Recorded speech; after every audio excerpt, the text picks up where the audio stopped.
ভারত আপনি বলছেন সর্বসম্মতিক্রমে জননেত্রী শেখ হাসিনাকে সসম্মানে পূর্ণ নিরাপত্তায় বাংলাদেশে প্রত্যাবর্তন করবার সিদ্ধান্ত মানে গৃহীত হয়েছে সেই সর্বদলীয় সভায়। প্রত্যাবর্তন করার সিদ্ধান্ত নিয়েছেন না, সেটা আমার লেখনীতে দুর্বলতা থাকতে পারে। বেসিক্যালি তারা দেখতে চান, they want this environment to prevail.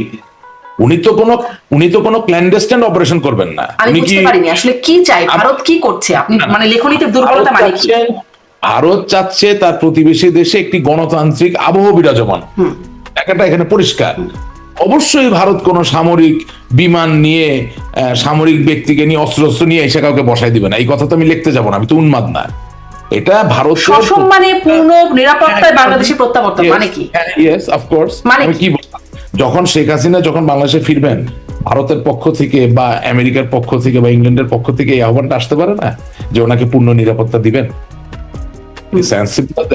নিরাপত্তা মানে কি? তার তো মানে বাংলাদেশের যে প্রচলিত আইন, কারণ এখন যেভাবে চলছে তার তো তার বিচারের সম্মুখীন হওয়ার কথা। এখন নিরাপত্তার কোনো প্রচলিত আইন নেই, এটা আপনাকে কে বলেছে? না না, নিরাপত্তার আইন বলছি, আমি বলছি যে এখন যে প্রচলিত আইন বাংলাদেশে বিচার কার্যক্রম যেহেতু চলছে, নিরাপত্তার আইনের কথা বলছি না, আমি বলছি যে বিচার কার্যক্রম চলছে যেহেতু, অতএব প্রচলিত আইন অনুযায়ী তার এখন বিচার কার্যক্রম মোকাবেলা করার কথা।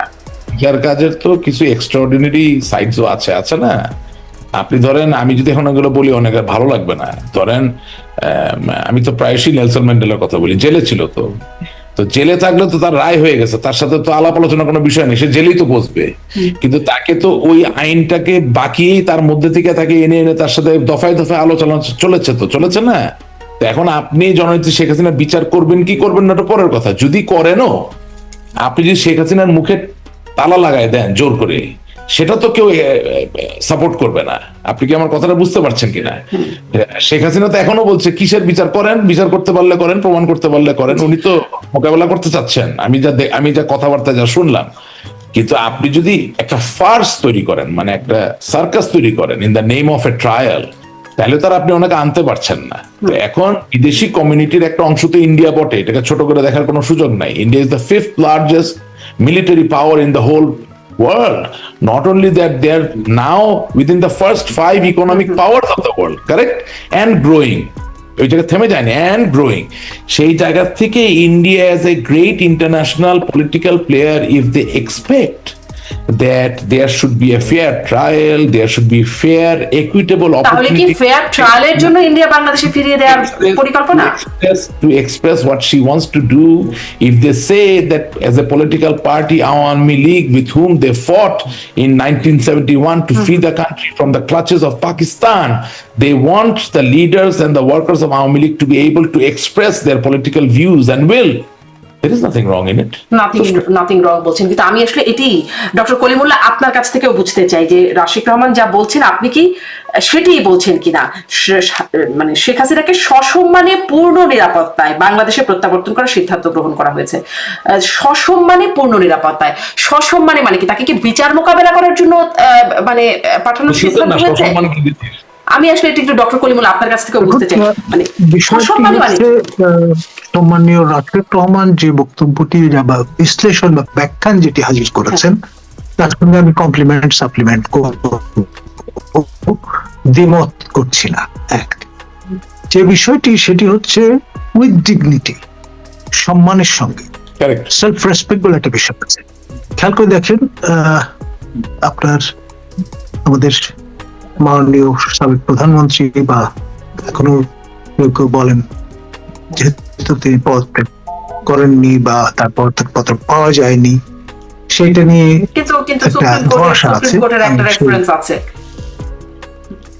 সেটা নিয়েও ঝামেলা আছে। তাহলে খোলাসা করে বলতেই হবে, মাননীয় তৎকালীন প্রধান বিচারপতি এবং আরেকজন মাননীয় বিচারপতি দুজনেই সেনা হেফাজতে ছিলেন 5 তারিখ অনওয়ার্ড। এখন সেনা হেফাজতে থেকে কিভাবে ফুল বেঞ্চে বসলেন সেই রেফারেন্স দিলেন।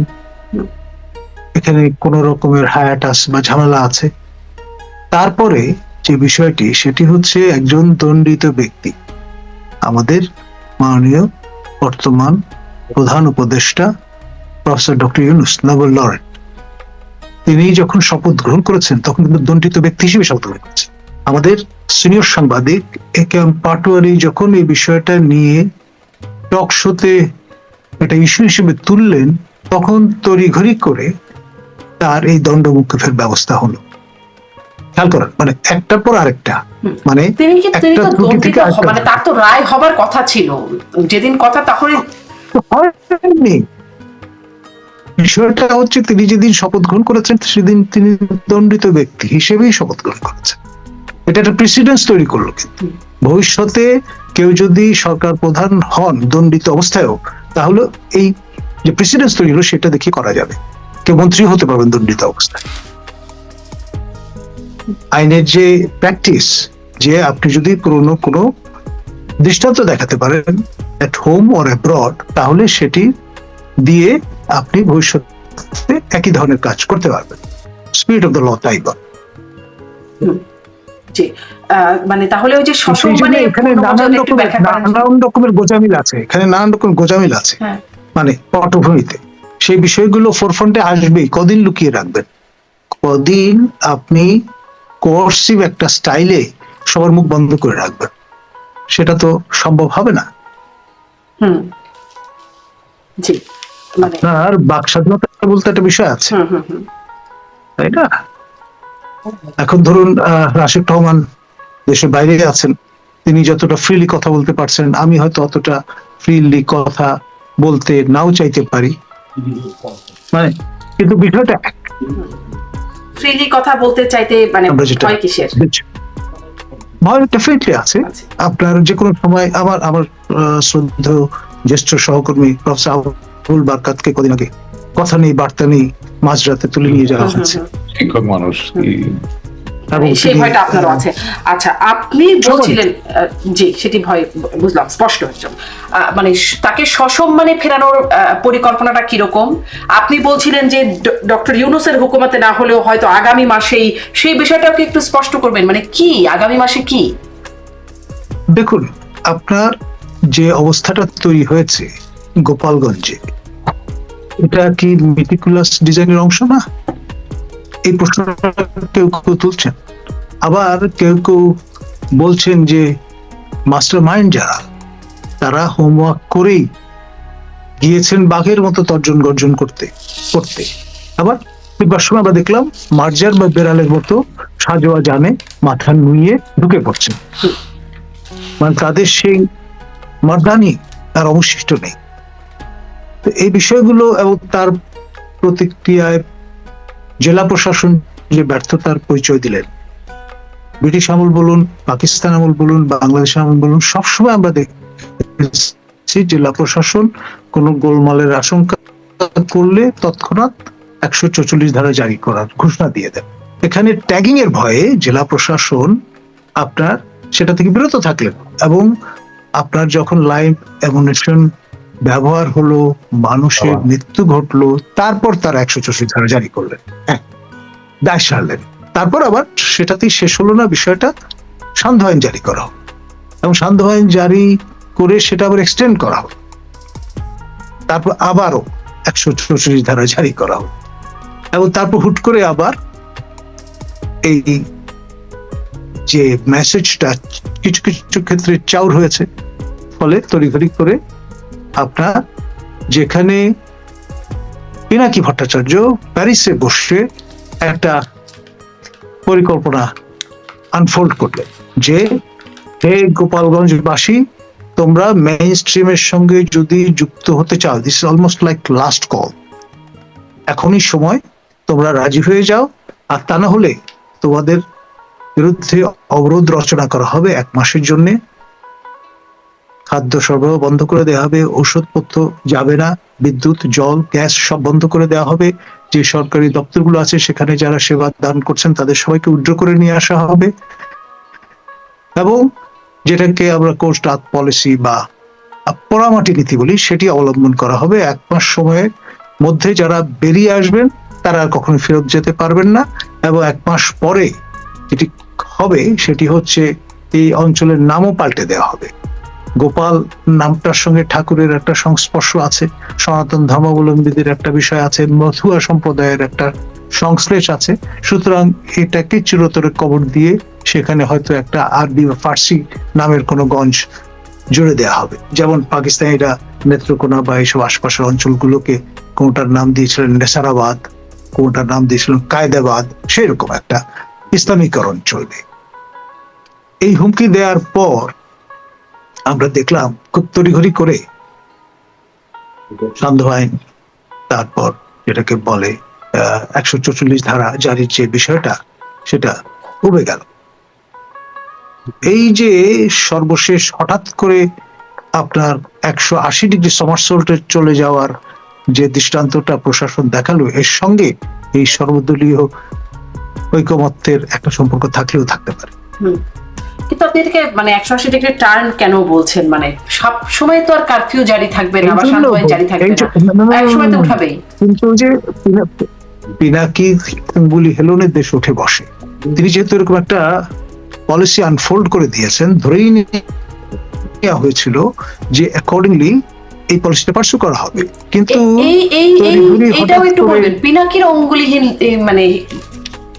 মানে পিনাকি নির্দেশনায় দেশ উঠে বসে। আমি এই প্রসঙ্গটা কেন বলছি, কারণ হচ্ছে আপনার এই যে ঐতিহাসিক উপকরণ সমৃদ্ধ 32 নম্বরের জাদুঘরটি, যেটি জনগণের সম্পত্তি, ব্যক্তি মালিকানাধীন নয়, সেই বাড়িটি, ঐতিহাসিক বাড়িটি, স্থাপনাটি প্রথমে সেই স্থাপনা সহ আশপাশের সকল ভবন পুড়িয়ে দেওয়া হলো এবং আমাদের জলের গানের যিনি দলনেতা আপনার আনন্দ, তিনি এক কাপড়ে যদি বেরিয়ে না যেতেন, তিনি অগ্নিদগ্ধ হয়ে মারা যেতেন। এবং মজার ব্যাপার হচ্ছে, এই রাহুলের যে বাসায় বসবাস, জমিলা আইনুলের যে সম্পত্তি, সেইটিতে ফ্রান্সের মহামান্য রাষ্ট্রপতি এসেছিলেন, পদচিহ্ন রেখে গেছিলেন। সেই সূত্র ধরে রাহুল ফরাসি দূতাবাসে শরণাপন্ন হন এবং রাজনৈতিক আশ্রয় নিয়ে প্যারিসে উপনীত হন, যেখানে এর আগের রেজিমের সময় পিনাকি ভট্টাচার্য রাজনৈতিক আশ্রয় নিয়ে অবস্থান করছিলেন। খেয়াল করেন, এটা গেল প্রথম ধাপ। দ্বিতীয় ধাপে আমরা দেখলাম যে পিনাকির সার্বিক তত্ত্বাবধানে বুলডোজার নিয়ে এসে 2 দিন ধরে এই মৎস্যব চললো, এই ভয়ঙ্কর মৎস্যব, অর্থাৎ আমাদের অমূল্য। কিন্তু পিনাকি ভট্টাচার্যের নির্দেশনায় যদি এটি হয়, পিনাকি ভট্টাচার্য বলেছিলেন সেনাপ্রধানকে সরাতে, রাষ্ট্রপতিকে সরাতে, তা তো হয় নাই। কিন্তু সেটি আলোচনাটা না হয় আরেকদিন করব। আমি আসলে এটি একটু বুঝতে চাই, ভারত পূর্ণ নিরাপত্তায় কিভাবে বাংলাদেশে শেখ হাসিনাকে ফিরাবে, ভারত কিভাবে নিরাপত্তা দেবে, ভারত কিভাবে ফেরাবে? দেখুন, আমাদের উড়োজাহাজে করে আমাদের ক্রুরা সসম্মানে নিরাপদে বাংলাদেশ থেকে ভারতে নিয়ে গেছে আমাদের সেই সময়কার প্রধানমন্ত্রী শেখ হাসিনাকে, এবং নিরাপদে আবার সেই উড়োজাহাজ ফিরে এসেছে। ভারতের সহযোগিতা ছাড়া, ভারতের অনুমতি ছাড়া বাংলাদেশের একটি সামরিক বিমান আপনার ভারতের আকাশ সীমায় প্রবেশ করতে পারবে? কখনোই না, কঠিন কালেও না, অনুমতি ছাড়া সম্ভবই না। কিন্তু সেটা তারা করেছেন এবং পূর্ণ নিরাপত্তা দিয়েই সেই বিমানটিকে একটি বিমান ঘাঁটিতে অবতরণ করানো হয়েছে দিল্লির সন্নিকটে। সবই তো আমাদের চোখের সামনে ঘটেছে। আর সেই সময় খেয়াল করবেন, বাংলাদেশ কোনো সরকার ছিল না। 5 থেকে 8 তারিখ এই সময়টায় কোনো সরকার ছিল না। মহামান্য রাষ্ট্রপতি ছিলেন একমাত্র বৈধ প্রতীক রাষ্ট্রের। জি জি, এখন বাংলাদেশে কিভাবে যাবে আমি আপনার কাছে আরেকটু আসবো। আমি রাশেক রহমানের কাছ থেকে শুনে, আর ওই প্রসঙ্গটাও রয়ে গেল যে হুকুমতের পরিবর্তন আগামী মাসে হতে পারে, সেই একটা আভাস আপনি দিচ্ছিলেন, সেটিও একটু পরের অংশে শুনবো। রাশেক রহমান, আপনার কাছ থেকে একটু শুনতে চাই যে সেনাপ্রধান 25শে ফেব্রুয়ারি বলেছিলেন যে নিজেদের মধ্যে কাদা ছোড়াছুড়ি করলে সার্বভৌমত্ব বিপন্ন হবে, তিনি এরকম হুঁশিয়ারি দিয়েছিলেন। সেটির কি কোনো বহিঃপ্রকাশ? কারণ ভারত কিভাবে আসলে চাইতে পারে আমাদের দেশে কে রাজনীতি করবেন, কার বিচার হবে বা কি হবে বা নিরাপত্তা দিতে পারে, ভারত কিভাবে এটা করতে পারে? এখানে কোনো সার্বভৌমত্বের লঙ্ঘনের জায়গা আছে কিনা? আরে, আমি তো আপনাকে বারবার বলছি যে এই বক্তব্যের মাঝে কোথাও ভারতের কোনো কিছু চাপিয়ে দেওয়ার ব্যাপার তো খুঁজে পাবেন না। এটা তো বারবার ইউর এটা পুশ করতেছেন, এটা আপনার কাজ, ঠিক আছে, বাট এখানে ভারত তার ডিজায়ার এক্সপ্রেস করার সাথে তো বাংলাদেশের সার্বভৌমত্বের কোনো সম্পর্ক নাই। এটা ভারতের পলিটিক্যাল ফোর্সেস গুলোর একটা ডিজায়ার যে বাংলাদেশে ভালো রাজনীতি প্রতিষ্ঠিত হবে। তাহলে সিদ্ধান্ত বলছেন যে তার এই শব্দটাকে ভুল। আরে সিদ্ধান্ত কি? আমি যদি একটা বোর্ড মিটিং করি, কথার কথা বলছি, আমরা যদি একটা সিদ্ধান্ত নিই, একটা রেজলিউশন হয় না, ইটস এ রেজলিউশন।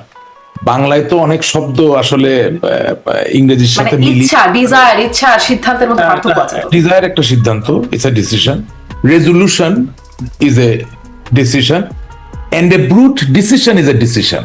এখন ইংরেজিতে একটা সুবিধা আছে, কিছু কিছু শব্দের 6-7টা শব্দ পাবেন, বাংলায় সেখানে কিছু সীমাবদ্ধতা আছে। এই জন্য তো জন মেইনার্ড কেইনস বা অ্যাডাম স্মিথের যে ইকোনমিক যে থিওরি গুলো ইকোনমিক্সের, সেগুলোকে সম্পূর্ণ ভালোভাবে বাংলায় করা যায় নাই। যেমন বাংলায় আপনি ডেবিট ক্রেডিট করেন, ভালো বাংলা কি আকলন বিকলন, অনেক বেশিরভাগ 99.99% লোক তো জানেই না আকলন বিকলন কি জিনিস। এই জন্য বলছি যে হ্যাঁ, আমি তো স্বীকার করে নিচ্ছি যে আমার লেখায়ও দুর্বলতা আছে, আবার আপনার কাজ বুঝতে চাওয়া, আমি আপনাকে বোঝানোর চেষ্টা করছি। সিদ্ধান্তটা কি? সিদ্ধান্তটা একটা খুবই প্রাসঙ্গিক যৌক্তিক চাওয়া, সেটা আমার প্রতিবেশী তার পাশে গণতন্ত্র প্রকাশিত হবে, প্রস্ফুটিত হবে, সমুন্নত হবে, এই চাওয়ায় তো দোষের কিছু নাই। আর এটাও তো ঠিক যেটা ডক্টর নাজমুল কলিমুল্লাহ সাহেব বললেন যে দুইটা দেশের পারস্পরিক সহযোগিতা না থাকলে শুধু শেখ হাসিনা কেন, ডক্টর মোহাম্মদ ইউনূসও তো দিল্লিতে বেড়াতে যেতে পারবেন না নিরাপদে। দুজনের সহযোগিতা তো লাগবে। এখানে তো একটা সার্ভারের সাথে আরেকটা সার্ভার, যেমন আপনি আমি জুমে সংযুক্ত আছি, আমাদের তো you are in a different state, I am in a different state, and doctor Nazmul Hasan Kalimullah is in a different country all together. So there are many servers which are shaking hands with each other. So যে কোনো জিনিস smoothly করতে গেলে সেই হ্যান্ডের হাত মেলানোর যে ব্যাপার, এটা তো not only metaphoric, it is very practical and a reality also. আমি একটু এই জায়গাটায় আসি। শুনেন, আমাদেরকে সামনে এগোতে হবে। সামনে এগোতে হবে মানে কি, বাংলাদেশের ভালোর জন্য রাজনীতিকে সামনে নিতে হবে। এখন ডক্টর কলিমুল্লাহ যেই কথা বললেন তার অনেক কথার সাথে আমি একমত, অনেক কথার সাথে আমি একমত না, কিন্তু এটাই সৌন্দর্য। এবং 5ই আগস্টের পরে একটা জিনিস হয়েছে, আমি খুব নিবিড় ভাবে যারা এই গণ অভ্যুত্থানের সাথে যুক্ত ছিল তাদের অনেকের কথা শুনি টেলিভিশনে বা টক শোতে। আমার কাছে মনে হয় যে তারা ইন্টেলেকচুয়াল একটা পারসুটের জায়গা, রং অর রাইট, সঠিক হোক বা ভুল হোক, দাঁড়া করানোর চেষ্টা করতেছে। তার মানে হচ্ছে দিনের শেষে সংগ্রামটা শুধু মাঠে না, সংগ্রামটা একেবারে ইন্টেলেকচুয়ালি একাডেমিক ভাবেও করতে হবে। হ্যাঁ, আমার সাথে আমি আশা করি আমাদের শিক্ষাবিদ মহোদয় উনি একমত হবেন। আমি সেই জায়গা থেকে বলতে চাচ্ছি, দেখেন খোমেনি যখন ফিরে আসলো ইরানে, পাহলভি সার ইরানে, তখন তো খোমেনির নামে সাদা ছিল, সে তো শপথ গ্রহণ করেছে, ঠিক আছে না? আপনি ধরেন ডোনাল্ড ট্রাম্পের কথা যদি ধরেন, সে যে রাষ্ট্রপতি হলো, তো তাকে তো অভিযুক্ত করা হয়েছে, তার নামে তো রায়ও ঘোষিত হয়েছে যে সে দোষী, বাট সে হয়েছে এখন। এবং শুধু তাই না, ওই যে নেলসন ম্যান্ডেলার কথা যে বললাম, যে জেলে অভিযুক্ত অবস্থায়, রায় ঘোষিত অবস্থায় তো জেলের ভিতরে, সেখান থেকে তো বেরিয়ে আসছে। গণ অভ্যুত্থান যখন হয়ে যায় তখন আসলে আপনি অভিযুক্ত কি অভিযুক্ত না, আপনার নামে সাজা আছে কি না আছে, ইট ইজ ইমমেটেরিয়াল। স্যার আপনি বেয়াদবি নেবেন না, এটা আমার বক্তব্য, আমার জায়গা থেকে, হ্যাঁ, ইতিহাস থেকে যা পাই, এটা নতুন করে আমার বানানোর কিছু নাই, মানে ইতিহাসের জায়গা থেকে বলছি। ধরেন বঙ্গবন্ধু শেখ মুজিবুর রহমান 1972 সালে 10 জানুয়ারি ফিরে এসেছেন, উনি কি দেশদ্রোহিতার কারণে অভিযুক্ত ছিলেন না? ওনার জন্য কি করা হয় নাই? হয়েছে তো। জনগণ যখন আপনার সাথে থাকবে, যত দোষী আপনি দোষী হন, বা কোনো শক্তিশালী গোষ্ঠী যখন আপনার সাথে থাকবে, লেনিনের সাথে বলশবিজরা ছিল, তারা তো সংখ্যাগরিষ্ঠ ছিল না, কিন্তু তারা অসম্ভব রকম সক্রিয় ছিল। যখন এরকম একটা গোষ্ঠী থাকবে, তখন কয়টা রায় আছে না আছে, ইট ডাজন্ট ম্যাটার। আমাদের ওই জায়গাটা যেতে হবে। এটা কারণ হচ্ছে কি, না হলে আমরা একটা দেওয়ালের সাথে ফাইট করতে পারি না। আমাদেরকে একটা জীবিত সত্তাকে, জীবিত এটাকে স্বীকৃতি দিয়ে আমাদের এগোতে হবে, সামনের জায়গায় যেতে হবে। আবার দেখেন, আপনি যদি রাশিয়ান কমিউনিজমের উদাহরণ ধরেন, তাহলে এই যে পেরেস্ট্রয়কা, এই যে ডুমা, যেখানে দাঁড়িয়ে বড় বড় বক্তব্য এই কমিউনিস্ট পার্টির লোকরা দিত, যেটা চির অম্লান ভাষ্যর একটা আইডিয়া, কার্ল মার্কসের কমিউনিজম, হ্যান ত্যান, অল দিস। তো এই সংগ্রাম শুরু হলো লেনিনের হাত ধরে, শেষ হলো মিখাইল গর্বাচেভের সময় গিয়ে। তার মানে আন্দোলনের শুরু মানে যে সে সফল হয়ে গেল তা না, এটা এক জায়গায় গিয়ে ব্যর্থ হতে পারে, এক জায়গায় গিয়ে সফল হতে পারে। এটা পারপিচুয়াল নেচারের কোনো জিনিস না। তার মানে এই যে জুলাই আগস্টের যে অভ্যুত্থান হয়ে গেল, এই অভ্যুত্থানটা সঠিক ছিল না সঠিক ছিল কিনা, বা এটা আদৌ অন্যায় ছিল কিনা, এটা প্রমাণ করার দায়িত্ব যারা ভুক্তভোগী তাদের। তার মানে কিন্তু আমি আসলে ভারতের সিদ্ধান্তের জায়গাটাই আরো বুঝতে চাচ্ছি রাশিদ রহমান। আমি একটু প্রশ্ন করি, মানে ভারত কি চাচ্ছে তাহলে, মানে ভারত যে সিদ্ধান্ত নিচ্ছে বলে বলছে, আমি একটু শুনি আপনার কাছে, আপনি প্রশ্নটা করি। ভারত কি চাচ্ছে শেখ হাসিনাকে বিচারের মোকাবেলা করতে? ভারত কি চাচ্ছে শেখ হাসিনাকে ক্ষমতায় বসিয়ে দিতে, নাকি ভারত চাচ্ছে শেখ হাসিনা দেশে নির্বাচন? ভারত কি চাচ্ছে? হ্যাঁ, ভারত কি চাচ্ছে এক কথায় বলছি, ভারত চাচ্ছে বাংলাদেশ কোনোভাবে মৌলবাদী জঙ্গিবাদী রাষ্ট্র না হোক, ভারত চাচ্ছে বাংলাদেশের গণতন্ত্র প্রতিষ্ঠিত হোক। সিম্পল কথা। সেটা কিভাবে গণতন্ত্র প্রতিষ্ঠিত হবে, কিভাবে? সেটা তো ভারতের সাথে বসে আমরা আলাপ করে আপনাকে জানাতে পারি, সেটা আপনি আমাকে দায়িত্ব দেন, আই উইল ট্রাই।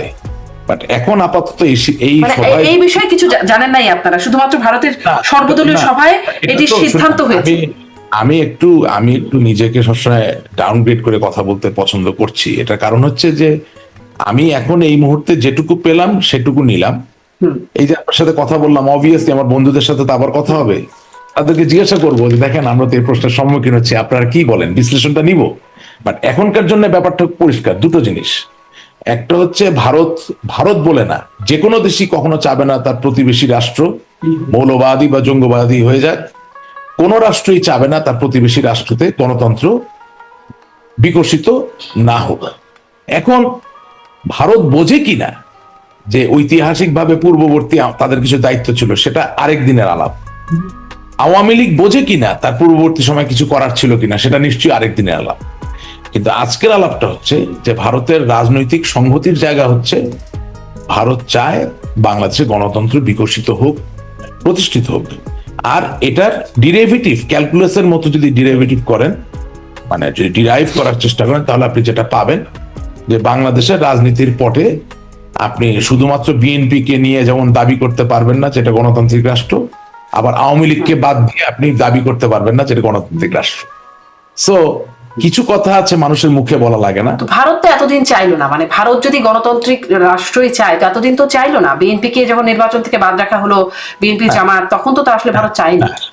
সেটা এই যে আমি যখন একটা কথা বলি, আমি কথাটা বললাম কেন, যে ভারত তার ঐতিহাসিক দায়িত্ব পূর্বে পালন করেছে কিনা সেটা আরেকদিন আলাপ করতে হবে, করাই যাবে। হ্যাঁ, সেটা তো উনি একজন বিশিষ্ট নির্বাচন পর্যবেক্ষক, উনিও বিষয়ে ওনার মতামত দিবেন। আবার আওয়ামী লীগের জায়গা থেকে আওয়ামী লীগ দায়িত্ব পালন করেছে কিনা সেটাও আরেকদিন আরেক অনুষ্ঠানে আলাপ করা যাবে। কিন্তু আজকের এই টপিকটা যেহেতু প্রচন্ড রকম গুরুত্বপূর্ণ একটা ব্যাপার, আমি নিজেও অনেক প্রশ্নবানের সম্মুখীন হয়েছি। মার্কিন যুক্তরাষ্ট্র, সুইডেন, ইংল্যান্ড, ইন্ডিয়া, বিভিন্ন জায়গা থেকে মানুষ আমাকে ফোন করছে। মানে আওয়ামী লীগেরও অনেক লোক বিশ্বাস করে না যে ভারতের নেতৃবৃন্দরা চায় বাংলাদেশে গণতন্ত্র বিকশিত হোক। এটা একটা অ্যামেজিং ব্যাপার। তখন আমাকে ফেসবুকে গালিগালাজ করতেছে না বুঝেই। কি বুঝলো আল্লাহ খোদা ছাড়া কেউ জানে না।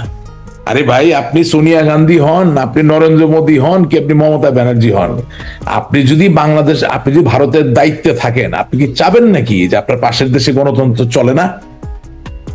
এটা না বুঝতে চাইলেন, মানে এটা তো পরীক্ষিত যে চাইলে তো পারেই পাশের দেশে। এটা কারণ হচ্ছে যে ডিসকোর্সে বিলিভ করা, বিশ্বাস করা নেতা কর্মীর যে সাংস্কৃতিক পরিবর্তন এবং বিবর্তনের জায়গা, সেটাকে আমরা নিশ্চিত করি নাই। আমরা হঠাৎ করে নতুন কোনো কথাকে সহজে গ্রহণ করতে পারি না। আমাদের জীবনটা অকারণে জটিল।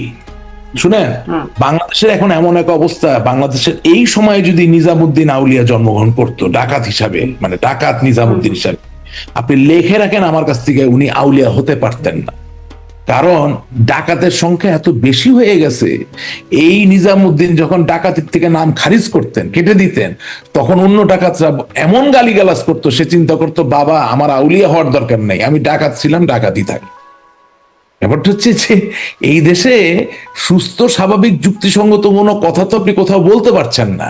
আপনি না তত্ত্বাবধায়ক এই সরকারের সাথে বলতে পারেন, না আপনি বিএনপির সাথে বলতে পারেন, না আপনি আওয়ামী লীগের সাথে। আমি আপনাকে একদম অকপট একটা কথা বলি, অনেকে পছন্দ হবে না কথাটা। আপনি সারাদিন ডক্টর ইউনূসকে গালি দেন, দিতে পারেন, এটা তো আপনার গণতান্ত্রিক অধিকার। কিন্তু আপনি যে পরিসংখ্যান নিয়ে বসেন, হ্যাঁ, তো বাংলাদেশ আওয়ামী লীগের যত মামলা হয়েছে মিথ্যা মামলা, সেই মামলার ৯৯% মামলা মিথ্যা মামলার বাদী কে? ডক্টর ইউনূসের সরকার, জামাত ইসলামী নাকি বিএনপি? আপনি ইউনূসকে গালি দিচ্ছেন কেন? আপনি জানেনই না কাকে গালি দিতে হবে। আপনার রিয়েল প্রবলেমটা কার সাথে নেগোসিয়েশন করতে হবে। আমি ওয়ার্ডটা কিন্তু বলছি নেগোসিয়েশন, শত্রু বলি নেই। আপনি যদি কাউকে ভুগিয়ে থাকেন, কারোর সাথে যদি ভোগান্তির সম্পর্ক তৈরি করে থাকেন, আর তো হাতটা ধরে বলতে হবে, ভাই যা হয়েছে হয়েছে, আসার সামনের দিনে চলেন একটা কিছু একসাথে করি, বা ভাই এত রাগ করছেন কেন, ভাই ভাই না ভালো, ভাই আমি আমার কষ্ট হচ্ছে, আসেন ভাই বুকে আসেন, কিছু তো একটা করতে হবে, তাই না? এই ভাই না ভালো ভাই বুকে আসে দেখে কে বলবে এই কথাটা, কার জায়গা থেকে বলছে? সে কে বলবে সেটা পরের কথা। আপনার অনুষ্ঠানে আমি বহুদিন বলেছি, এটা যে কোনো জ্ঞানী গুণী শিক্ষিত মানুষও একমত হবে। এই কথাটা কি এখন আপনি আপনার জায়গা থেকে বলছেন? শেখ হাসিনা তো এই কথা বলছেন বলে মনে হচ্ছে না। তিনি বরং বলছেন কত ধানে কত চাল দেখে নেবেন, মামলা মোকাবেলা করতে ফিরবেন তিনি। আপনি অবশ্যই আমাকে এই অনুষ্ঠানে শেখ হাসিনা কি বলছেন সেটা শোনার জন্য ডাকেন না, আপনি ডাকেন আমাকে একজন আওয়ামী লীগের সমর্থক বা নেতা বলেন, থ্যাংক ইউ, এটা আপনার উদারতা। আমি খুব বড় কোনো নেতা আসলে না ওইভাবে, কিন্তু আমি একেবারে সততার সাথে আওয়ামী লীগকে ভালোবাসি, বঙ্গবন্ধু, সেই জায়গা থেকে ডাকেন। আমি কি বলতে চাই, আমি খুব মানবিক কথা বলছি, এটার জন্য তো নেত্রীর নাম টানার কোনো দরকার নেই। হ্যাঁ, এটার জন্য খালেদা জিয়ার নামও টানার দরকার নেই। আমার জায়গাটা কি সহজ, তো আপনি খুব শুনবেন, মানুষের অধিকারকে সমুন্নত রেখে কথাগুলো বলছি। 2015 সালের পেট্রোল বোমার নাশকতায় আপনি 48,000 মামলা করলেন পুরো দেশে, তাইলে 48,000 গুণ 250 কত হচ্ছে? প্রায় 1 কোটি, রাইট? 1 কোটি লোক এই মামলাগুলোর ভিতরে চলে আসলো। মামলা করা তো আপনার অধিকার, কিন্তু মামলা বিচার হবে সেটা আপনার যেমন অধিকার, যার নামে করেছেন তারও কিন্তু অধিকার। তাহলে আপনি মামলা করলেন 1 কোটি লোকের নামে কাছাকাছি, এই মামলাগুলো 1 বছরের ভিতরে তদন্ত করে শেষ করেন, যে দায়ী তাকে জেলে পাঠিয়ে দেন, যে জরিমানা হবে তার জরিমানা নিয়ে নেন, আর যে দায়ী না তাকে আপনি ছেড়ে দেন। কি করলেন? এই 48,000 মামলা 2015 সালে করলেন, 2024 সাল পর্যন্ত একটা মামলাও শেষ হয়, ঝুলে আছে। তাহলে কি হলো? যারা মামলায় পড়ে আছে, যে দায়ী ব্যক্তি, যে নির্দোষ ব্যক্তি, তারা সকলে জমি বিক্রি করতেছে, পালায় থাকতেছে, দিনের পর দিন জামিন নিচ্ছে, আইনজীবীকে পয়সা দিচ্ছে, ঘুষ দিচ্ছে, কারেক্ট? আচ্ছা, কেন এটা প্রাসঙ্গিক? এই যে ভোগান্তির জায়গাটা, এই ভোগান্তি যখন রূপান্তরিত হয় তখন সেটা রাগে রূপান্তরিত হয়, ক্ষোভে। এখন ওই রাগ ক্ষোভ থেকে বাড়ি দখল হচ্ছে, জমি দখল হচ্ছে, বাড়িতে আগুন দিচ্ছে, পেটাচ্ছে। শিওর নেতৃত্ব নেত্রীর জায়গা থেকে বলবেনি, ওনার নেতা কর্মী যদি ওনাকে কান্নাকাটি করে উনি ভয় বা সাহস দিবেন, হ্যাঁ, বা একটু ধামকি তো দিতে হবে, নাহলে তো মানুষ ভয় পাবে না, এটা তো বাস্তবতা। হ্যাঁ, আপনি কি বলতে পারবেন হ্যাঁ পুলিশ ভাইয়া আপনি মেরেছেন, আরো 10টা মারেন? এটা তো বলতে পারবেন না। হ্যাঁ হ্যাঁ ভাইয়া আপনি বাড়ি পুড়িয়েছেন, একটা কেন পুরালেন, বাকিগুলো পুড়িয়ে দিয়েছেন, এটা তার নেত্রী বলতে পারেন না। অবশ্যই নেত্রীর শেষ রক্তবীর্য পর্যন্ত উনি ওনার নেতা কর্মীর পাশে থাকবেন, কিছু কর্কশ কথা বলবেন, এটা তো স্বাভাবিক। আমি আপনাকে বলছি হিউম্যানিটির কথা, দিনের শেষে কিছু জায়গা তো তৈরি হতে হবে। এখন আপনি সারাদিন ইউনুস ইউনুস ইউনুস ইউনুস করতেছেন, অথচ আমার নামে আজকে 16টা মামলার বাদী হইলো বিএনপির লোক। আমি এখানে ইউনুসকে করতে খুঁজে পেলাম, এখানে তো সরকার বাদী না। মানে তাহলে কি এই যে আয় ভাই বুকে এই বক্তব্যটা বা এই অবস্থানটা কি আপনার কাকে বলবো? আয় ভাই বুকে কাকে বলবো বলেন? আমাকে ফোন করে বলতেছে কিছু টাকা খরচ করেন মামলা উঠাই দিব। বাণিজ্য, তো বাণিজ্যটা কে করছে? আমি বলতে চাচ্ছি, হ্যাঁ ইউনুসকে আমি সেলিব্রেট করি না, সে আমার শত্রু ঠিকই আছে, বিএনপিও তো আমার এখনো বন্ধু হয় নাই। এখন এতগুলা শত্রুর সাথে ফাইট করব না কি আমি একটু কৌশল নিয়ে আগাবো? কৌশলটা কি হবে এটা বলছি। সেই কৌশলে আলাপের জায়গাটা তৈরি হয়নি। আর ভারতের জায়গাটা সহজ। আবার বলি, ভারত চায় বাংলাদেশের শান্তি আসুক, ভারত চায় বাংলাদেশের গণতন্ত্র প্রতিষ্ঠিত হোক। এখন আপনি আমি সুযোগ নিতে পারবো কিনা, নিতে চাই কিনা, আওয়ার ডিসিশন। জি, আমি আসলে কিন্তু সহজভাবে বুঝতে পারছি না। ভারত চায় শান্তি আসুক, ভারত চায় গণতন্ত্র, ভারত এতদিন চায় না, হঠাৎ করে চাচ্ছে, কেন চাচ্ছে উদ্দেশ্য বুঝতে চাই। এবং তার আগে আমি নাজমুল হাসান কলিমুল্লাহ, ডক্টর কলিমুল্লাহ, শুনেন, ভারত সবসময় চেয়েছে, ভারত কেন চাবে না? আপনি ভারতকে দোষ দিয়ে লাভ কি? তাহলে বিএনপি জামাত গণতন্ত্রে থাকলে তো সবারই থাকার কথা ছিল আসলে নির্বাচন। আমি আপনাকে বলি, what are the channels, let's talk about channels, let's talk about reality. এই যে চিন্ময় দাস এখন জেলে আছে, কথা বলছি, ভারতেও তো চিন্ময় দাসের মুক্তির জন্য একটা দাবি উঠেছে না? এই দাবিটা কিভাবে আসবে? ভারতীয় সরকার তো এই সরকারকেই পাঠাবে দাবিটা, তাহলে সরকারকে রিপ্লাই দিতে হবে যে হ্যাঁ জামিন হয় বা হয় না, ভালো লোক বা খুব খারাপ লোক, ছাড়বো বা ছাড়বো নাই। তো যখন ধরেন আওয়ামী লীগ ক্ষমতায় ছিল তখন গণতন্ত্র বিরাজমান কিনা বা কতটা না, সেই খবরাখবর তো আওয়ামী লীগ থেকেই তো যাবে। চ্যানেলটা তো এটাই ছিল, বললাম তো, আমাদের নিজস্ব চর্চা করার অনেক জায়গা আছে। আমরা একেবারে ধোয়া তুলসী পাতা, আমরা কোনো দোষ করি না এটা যেমন বলা যাবে না, আবার সব দোষ আমরা একাই করেছি সেটাও বলা যাবে না। রাশিদ রহমান, ধন্যবাদ। আমি আরেকটু ডক্টর কলিমুল্লাহর কাছ থেকেও বুঝতে চাই, যেহেতু ভারতের সিদ্ধান্তের বিষয়টি তিনিও শুনছেন, জানছেন, দেশে ফেরানোর এই সিদ্ধান্তটা ভারতের সর্বদলীয় সভায় হয়েছে বলে আপনারা বলছেন, সেটি কিভাবে বাস্তবায়ন হবে? কিভাবে ভারত বাংলাদেশকে মানে বাংলাদেশের শেখ হাসিনাকে ফেরাবেন, এবং ফেরানোর পরে আসলে পরিকল্পনা, মানে শুধু ফিরিয়ে নামিয়ে দিয়েই শেষ না, পরিকল্পনা কি? তার বিচার হবে সেটি? তিনি ক্ষমতায় যাবেন? তিনি নির্বাচন করবেন? আসলে কি? দেখুন, ফেয়ার ট্রায়াল বলে একটা বিষয় আছে, ক্যাঙ্গারু কোর্ট বলে আরেকটি উপাখ্যান আছে। তো ন্যাচারালি আপনার যে হুকুমত, হস্টাইল হুকুমত, সেটা তো আর যাই হোক আপনার ফেয়ার ট্রায়ালের অপরচুনিটি নাও দিতে পারে। Justice হারিড, justice buried. সুতরাং আপনার এখানে সেই কারণে একটি ভ্যালু ফ্রি, ভ্যালু নিউট্রাল তৃতীয় অন্তর্বর্তী সরকার অথবা ইমার্জেন্সি গভর্নমেন্ট আসতে হবে, এবং তার আওতায় যথাযথ নিরাপত্তা এবং উইথ ডিগনিটি, রেসপেক্ট আপনি ডিফেন্ডেন্ট হিসেবে ফেস করতে পারেন, হোয়াট এভার ইট ইজ। আর এখানে আন্তর্জাতিক সম্প্রদায়ের জন সম্মানিত সদস্য হিসেবে ভারতের কিছু চাওয়া পাওয়া থাকতেই পারে, কেন, সহভাগিতার ভিত্তিতে। এখন ভারত এই অঞ্চলের আনইন্টারাপ্টেড একমাত্র ডেমোক্রেটিক কান্ট্রি সিন্স 1947। আপনার ডোমিনিয়ন হিসেবে ইমার্জেন্স হওয়ার পরে ইভেন্চুয়ালি যখন তারা রিপাবলিকে রূপান্তরিত হলো, ভারতে কখনো মার্শাল রুল জারি হয়নি। ভারতে ইমার্জেন্সি রুল হয়তো একটে রাপচার বলতে পারেন, কিন্তু সবই কিন্তু ডেমোক্রেটিক ফেব্রিকে আমরা দেখেছি, compare to Pakistan, other country which emerged as a dominion to start with and then turn into a republic. এবং সেই রিপাবলিকটি আবার ডিসমেম্বারমেন্টের সম্মুখীন হলো। ইস্টার্ন উইং, যেটাকে মাশরিকি পাকিস্তান বলা হতো, তার স্বাধীন সার্বভৌম রাষ্ট্র বাংলাদেশ হিসেবে আবির্ভূত হল বিশ্ব মানচিত্রে। এবং সেখানে ভারত বলতে কুণ্ঠিত হওয়ার কোনো কারণ নেই, acted as the surrogate mother, ধাত্রী মাতা। অনেকে অপছন্দ করেন আমি কথাটি বলি বলে, কিন্তু ঝেড়ে কিছু তো বলতে হবে, it's reality, can't help it.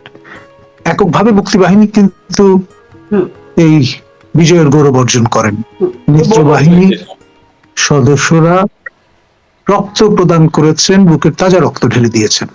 আমরা অতটা কৃতজ্ঞ নই যে একটি স্মৃতিস্তম্ভ আমরা স্থাপন করিনি, সেই আহাজারি কেউ কেউ করেন। আর বর্তমানে যারা ইতিহাসের পাঠের ক্ষমতায় আছেন তারা তো প্রশ্নই আছেন এটা করবেন। একটু এই সময়ের কথা বলবেন ডক্টর কলিমুল্লাহ, এই সময়ের কথাটা আসলে খুবই বোঝা জরুরি, কারণ খুবই গুরুত্বপূর্ণ একটা বার্তা। যদি ভারতের কাছে এটি মানে সেটি কি আসলে ভারতের অন্যান্য অনেক প্রোপাগান্ডার মতো একটা প্রোপাগান্ডা, নাকি এটি একটা সত্য ঘটনা যেটি কবে নাগাদ হতে পারে, এই বিষয়গুলো বোঝা আসলে খুব জরুরি। এই জন্য আমি যদি আপনার কাছে ঠিক এই বিষয়টা নিয়ে একটু জানি। আমাদের এ পর্যন্ত যে কয়জন রাষ্ট্রপতি এবং যে কয়জন সরকার প্রধান বা প্রধানমন্ত্রী বা প্রধান উপদেষ্টা হয়েছেন, তার মধ্যে একমাত্র প্রফেসর ইউনূস প্রথমবারের মতো ভারতের অভ্যন্তরীণ বিষয়ে মাথা ঘামিয়েছেন, কথা বলেছেন। দায়িত্ব নেওয়ার প্রাক্কালে এবং পরপর সেভেন সিস্টার নিয়ে তিনি যথেষ্ট কথাবার্তা বলেছেন, এবং এটি আনপ্রেসিডেন্টেড। এখন খেয়াল করে দেখেন, তিনি কিন্তু বঙ্গোপসাগরের অধীশ্বর হিসেবে দাবি করেছেন নিজ দেশকে। এখন বিশাল যে তটরেখা বঙ্গোপসাগরে, তার কিয়দংশ মাত্র আমাদের জলসীমার মধ্যে পড়ে। আর আপনি যদি যে সমুদ্র বিজয়ের কথা আমরা বলি, সেটা কিন্তু স্ট্রেট লাইন না, একটা ত্রিভুজের মতো, উল্টো ত্রিভুজের মতো অবস্থান। দক্ষিণেও কিন্তু ভারত, আন্দামান নিকোবর আইল্যান্ডস, বঙ্গোপসাগরে, উত্তরে ভারত, পূর্বে ভারত, পশ্চিমে ভারত, চারদিকে ভারত। তো সেই কারণে এরকম একটি অবস্থায়, এবং যেখানে প্রায় সর্বত্রই জলস্থলে অন্তরিক্ষে ভারতের সঙ্গে আপনার অভিন্ন সীমান্ত, সেখানে আপনি ভারত ফ্যাক্টরটা ইগনোর করে কিভাবে এককভাবে টিকে থাকবেন, জাহির করবেন? একটা ব্যাপার আছে স্যার, কিছু মনে না করলে একটু ইন্টারপ্রেট। না, আমরা তো আমি আসলে খুবই বারবার আপনাদের কাছে অনুরোধ করছি, আমি প্রেজেন্ট কনটেক্সটটা বুঝতে চাচ্ছি, প্রেজেন্ট যেই সেটির বিষয়ে বুঝতে চাচ্ছি। জি, রাশিক রহমান যোগ করবেন। একটা জিনিস, দিনের শেষে এটা বাংলাদেশ আওয়ামী লীগ বিএনপি বলে না, বাংলাদেশ বলে কথাটা বলছি। ধরেন প্রত্যেকটা ন্যারেটিভে মার্কিন যুক্তরাষ্ট্রকে প্রতিপক্ষ করে ফেলে, আবার কিছু কিছু ন্যারেটিভে ভারতকে প্রতিপক্ষ করে আসলে দিনের শেষে আমাদের স্বার্থ সংরক্ষিত হয় না। দিনের শেষে আমি একেবারে খুব লেম্যানস এক্সাম্পল দিতে চাই, খুব টার্সিয়ারি লেভেলের এক্সাম্পল দিব না। আপনি চিন্তা করেন যে 1945 এর সেকেন্ড ওয়ার্ল্ড ওয়ারে হিরোশিমা নাগাসাকির এনোলা গে এবং ফ্যাট বয়, এই দুইটা নিউক্লিয়ার উইপেনের এক্সপ্লোশনের মধ্য দিয়ে জাপান যেই অ্যাট্রোসিটির সম্মুখীন হয়েছে, যার জন্য তাদেরকে তাদের supreme commander the emperor himself Hirohito had to surrender, সেই জায়গা থেকে জাপান কিন্তু যার কাছে সারেন্ডার করলো তার হাত ধরেই আজকে ওয়ার্ল্ডের 3 নাম্বার লার্জেস্ট ইকোনমি, কিছুদিন আগেও 2 নাম্বার লার্জেস্ট ইকোনমি ছিল। ঠিক আছে না? আবার আপনি যদি কোরিয়ান পেনিনসুলায় চলে যান, তাহলে সাউথ কোরিয়া আমেরিকা হাত ধরে যে জায়গায় পৌঁছিয়েছে উন্নতির চরম শিখরে, ঘরে ঘরে স্যামসাং বলেন, হাউন্ডাই বলেন, it is there, it is evident, right? আমি কথাগুলো বলছি কেন? আমি বলছি এই কারণে যে আপনার তো দেশ কারো কাছে বিক্রি করার দরকার নাই, কিন্তু আপনার আবার যেসব দেশ পরাক্রমশালী ওদের ইগোতেও তো আবার হার্ট করার দরকার নাই। আপনি আপনার কিছু স্বার্থ আমেরিকায় রয়ে গেল, এদিকে আপনি আমেরিকায় গালিগালাজ করতেছেন, it doesn't make any sense. ভারতের সাথে আপনার স্বার্থ আছে তো, ব্যবসা বাণিজ্য, চামাল, হ্যাঁ, আপনি ভারতকে গালিগালাজ করতেছেন, আবার এদিকে আপনি প্রিভেল করতে চাচ্ছেন। আপনি আননেসেসারিলি আপনার চলার পথটাকে কণ্টকাকীর্ণ করবেন কেন? আপনার কারোর সাথে বন্ধুত্ব, সেটি একটা খুবই যৌক্তিক প্রশ্ন হতেই পারে যে আননেসেসারি কেন কণ্টকাকীর্ণ করা। এই না যে আপনি দেশের স্বার্থ জলাঞ্জলি দিয়ে দিচ্ছেন।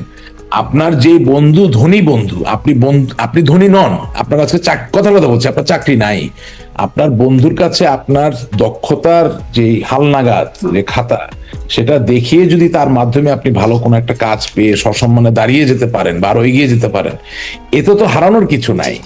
জি, আপনার এই বক্তব্যটা স্পষ্ট, অযথা কণ্ঠকাকীর্ণ করা কেন সেই জায়গাটা স্পষ্ট।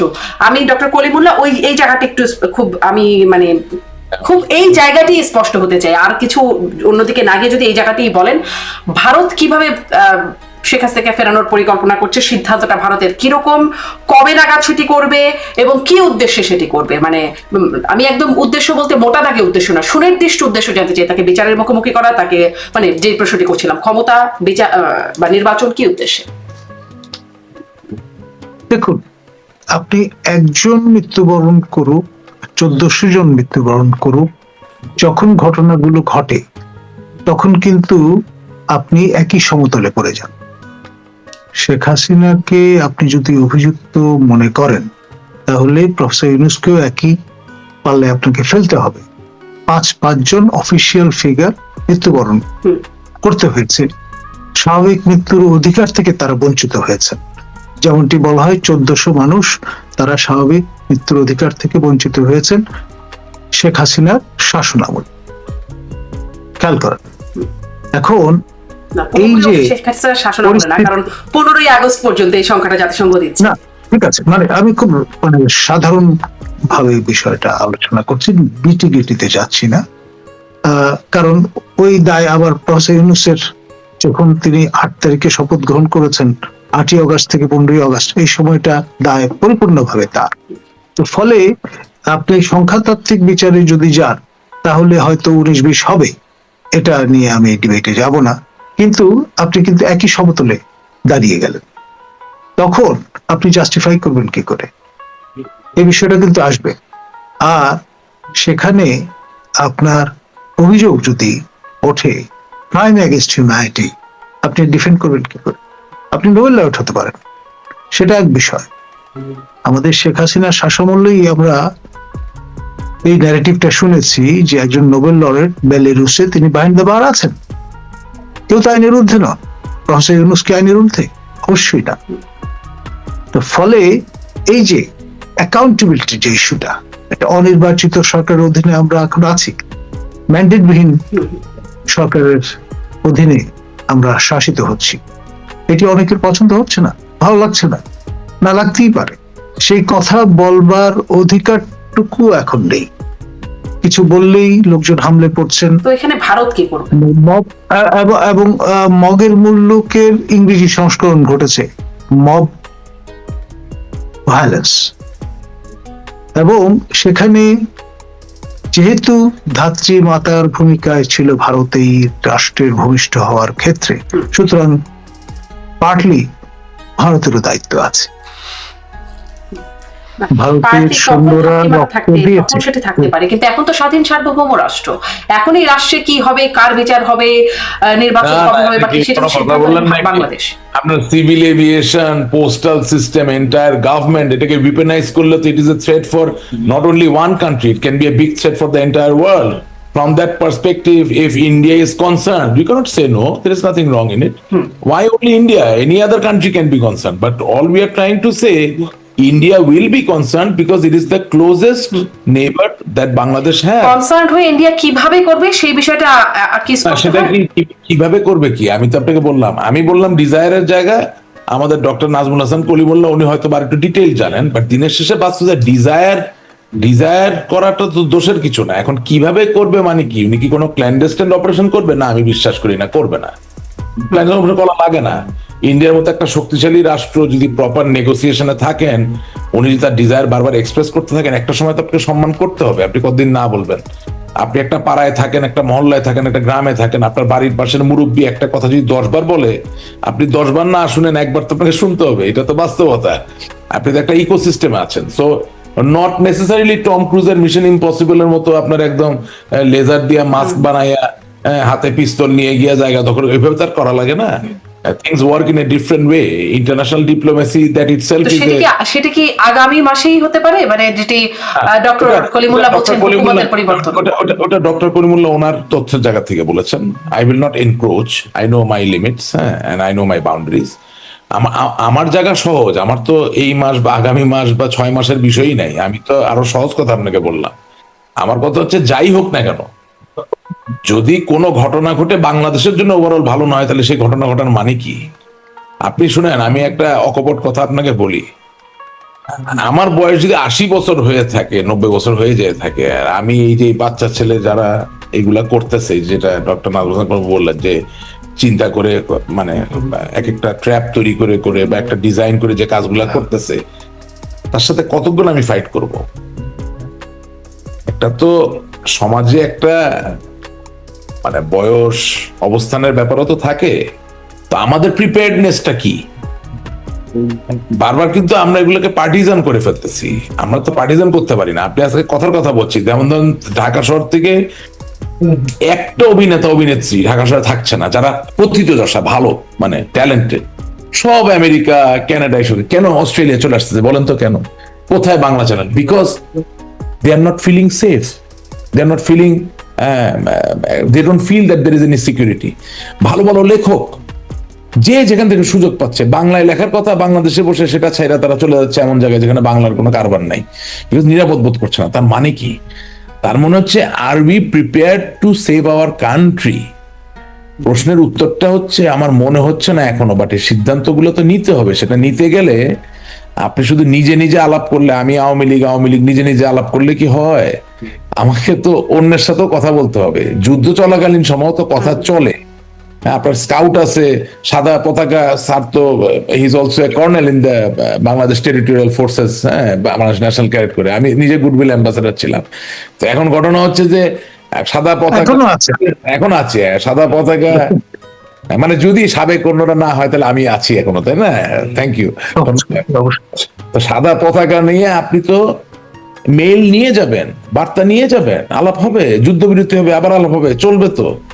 প্রবলেম হচ্ছে যে ডায়ালগের জায়গাটা টোটালি থেমে গেছে। আমরাও যদি বলতাম ডক্টর নাজমুল হাসান কলিমুল্লাহকে যে আপনি আওয়ামী লীগ করেন না, ঠিক আছে, আপনি একজন শিক্ষাবিদ, আপনি একটা বিশ্ববিদ্যালয়ের ভিসি ছিলেন, ওকে, আপনি এই ম্যাটারটা আমাদের পক্ষ থেকে একটু অমুক লোকের সাথে আলাপ করেন। আমরা তো সেই মোডেও নাই।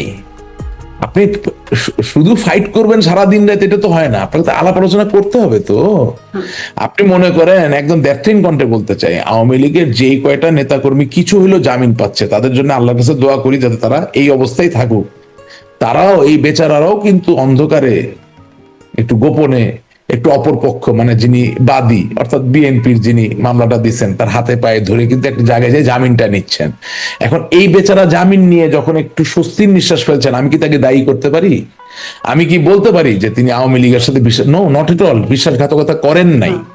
আচ্ছা, আপন প্রাণ বাঁচা। সম্মানীয় রাশিদ রহমান, এখানে আমি ছোট্ট একটু জি জি, কমপ্লিমেন্ট করি। আমাদের সর্বজন শ্রদ্ধেয় সাবেক পরিকল্পনা মন্ত্রী হ্যাঁ মান্নান মহোদয়, হ্যাঁ। তিনি সম্প্রতি তার সার্গোডিয়ান সতীর্থ যারা, তাদের সঙ্গে বসে কফি খেতে একটা ইটালিতে ঢুকেছিলেন। হুম, হঠাৎ করে পুলিশ এসে হাজির, ভাই আপনাকে আটক করতে হবে। কেন? যে আমাদের তরুণ তুর্কি লোকজন দেখিয়ে দিয়েছে যে আপনি একটা আওয়ামী লীগ নেতা, এখানে বসে কি করছেন, আপনার তো জেলে থাকার কথা। তো যাই হোক, সেখানে মাননীয় উপদেষ্টা কয়েকজন ছিলেন মন্ত্রী মর্যাদায় বর্তমান ক্যাবিনেটে, তারাও খুব অবাক যে কি ব্যাপার, পুলিশ এরকম ইনসিস্ট করছে কেন। পরে বললেন যে তার নিরাপত্তার জন্য যদি তারা তাকে আটক করে নিয়ে না যান তাহলে এখানে মব হবে, মানে যারা আইন নিজের হাতে তুলে নিতে চান তারা এসে হাজির হবে। এবং পরে জানা গেল যে তাকে সসম্মানে তারা তার বাসায় পৌঁছে দিয়েছে, ওখান থেকে নিয়ে গেছে। এবং বাকি এখানে যারা ছিলেন, উপদেষ্টাদের সাথে বসে কফি খাচ্ছিলেন মান্নান মহোদয়, তাই বলছেন? হতে পারে না। কোনো উপদেষ্টা ছিলেন এবং মানে সাবেক সরকারের ক্যাবিনেট সেক্রেটারি ছিলেন, এবং তাদের প্রত্যেকের নাম ঠিকানা পুলিশ লিখে নিয়ে গেছে, as if একটু যে যদি পরে জানা গেল যে তিনি জামিনে আছেন। এখন একজন জামিন প্রাপ্ত ব্যক্তি, আদালতের নির্দেশে যাকে জামিন দেওয়া হয়েছে, তাকে তো আপনি নতুন করে আবার আটক করতে পারেন না। আমি একটু ওখানে ওনার সাথে সাপ্লিমেন্ট করি। মানে ধরেন ডেভিড বার্গম্যান, সারা হোসেন, ডক্টর কামর হোসেন, এগুলো তো খুব প্রচলিত নাম আমাদের কাছে, তাই না? এগুলো নিয়ে তো অনেক কিছু হয়েছে না? এখন দেখেন, আপনি যেই মামলায় জামিন পান সেই মামলায় জামিন হয় না। আপনি হাইকোর্টে যেই মামলায় যেই বেঞ্চ জামিনের কথা শোনার কথা, সে ক্যাটাগরিক্যালি জামিনটা না শুনে, মানে শুনানিটা না করে রেখে দিচ্ছে দিনের পর দিন, অথবা বিব্রত হচ্ছে। এই যে সারা হোসেন, হ্যাঁ, যাকে নিয়ে আপনার এত জল্পনা কল্পনা, এত কিছু অ্যান্টি স্টেট হ্যান ত্যান সব চালালেন, এখন এই বেচারা যখন আপনার পক্ষে কথা বলে যে রাশেক রহমানকে জামিনটা দেওয়া দরকার, মান্নান সাহেবকে জামিনটা দেওয়া দরকার, ইঞ্জিনিয়ার মোশাররফ সাহেব বয়ঃপ্রাপ্ত একজন মুরব্বী মানুষ, ওনাকে জামিনটা দেওয়া দরকার, এটার মানে কি? এটার মানে হচ্ছে যে there is no substitute to dialogue even when you are fighting a war, because time is the greatest healer and time decides who is your real friend and who is not. ওনারা মানবাধিকার কর্মী, আইনজীবী, সাংবাদিক, ওনারা ওনাদের মতো কাজ করছেন। আপনারা সহ্য করতে পারছেন কি পারেন না, সেটা তো আপনাদের জায়গা। মানবাধিকার কর্মী কোনো শারমিন, আই এম সরি, মানবাধিকার কর্মী কোনো চাকরি না, এইভাবে কথাটা বলেন না। আইনজীবী, সাংবাদিক না, আইনজীবীও না, মানুষের সত্তাকে মূল্য দিতে হবে। কিছু লোক ওনারা চান সততার জয় হোক, কিছু লোক বিচারের জয় হোক, সেটার জন্য আইনজীবী হওয়ার দরকার নাই, মানবাধিকার কর্মীও হওয়ার দরকার। এটা সত্তার হৃদয়ের ব্যাপার। আমি এই কথাটা বলছি এই কারণে যে সময় প্রমাণ করে দেয় যে আসলে সত্যিকার অর্থে মৌলিক জায়গায়, মানে আদর্শের জায়গায়, বিশ্বাস জায়গায় কে আপনার বন্ধু। সবাই আপনার দল করবে এমন কোনো কথা নাই, সবাই আপনাকে নেতা মানবে, পায়ে ধরে সালাম করবে এমন কোনো কথা নাই, কিন্তু পৃথিবীর কিছু ইউনিভার্সাল অলিখিত আইন আছে, সেগুলোতে বিশ্বাস করবে। হ্যাঁ, তো যেটা উনিও যেদিকে ইঙ্গিত করলেন, আমিও সেদিকে ইঙ্গিত করতে চাই যে আমাদের সংগ্রাম আন্দোলনের জারির জায়গায় আমাদের মুখপাত্র বলেন, আমাদের কোনো ব্যক্তিকে দায়িত্ব দেওয়ার ব্যাপারটা খুব জরুরি, এই কারণে যে কিছু কিছু জায়গায় আলাপ আলোচনার প্রয়োজন আছে। আপনি কি এই বার্তাটা আপনার দলে ঠিক মতো দিতে পারছেন যে আলাপ আলোচনা, মানে আপনি যেটা দিতে চাচ্ছেন? এটা কিরকম একটা উদাহরণ দিচ্ছি আপনাকে।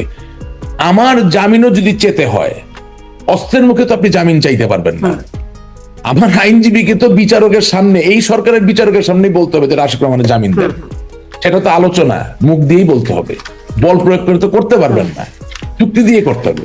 So all I am trying to say যে যুদ্ধ সবসময় অস্ত্র নিয়ে হবে, হাতে লাঠি নিয়ে তা না, এটা একটা সমন্বিত ব্যাপার, এটার ভিতরে মানে এটি সমন্বয়। আপনার দলকে আপনি এই কৌশল নিতে বলছেন?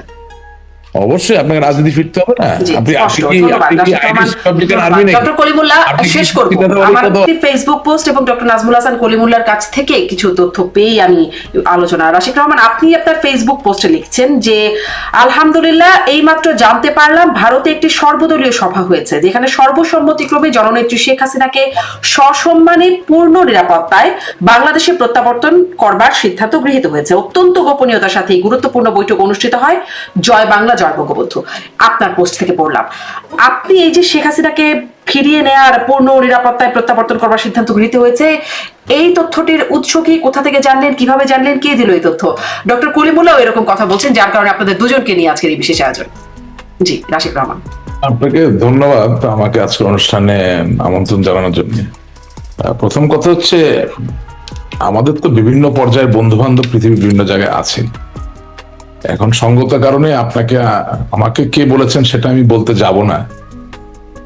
তার থেকেও বড় কথা হচ্ছে যে আমার কাছে মনে হয়েছে যে নিউজটা খুবই প্রাসঙ্গিক বর্তমান পরিস্থিতির সাথে।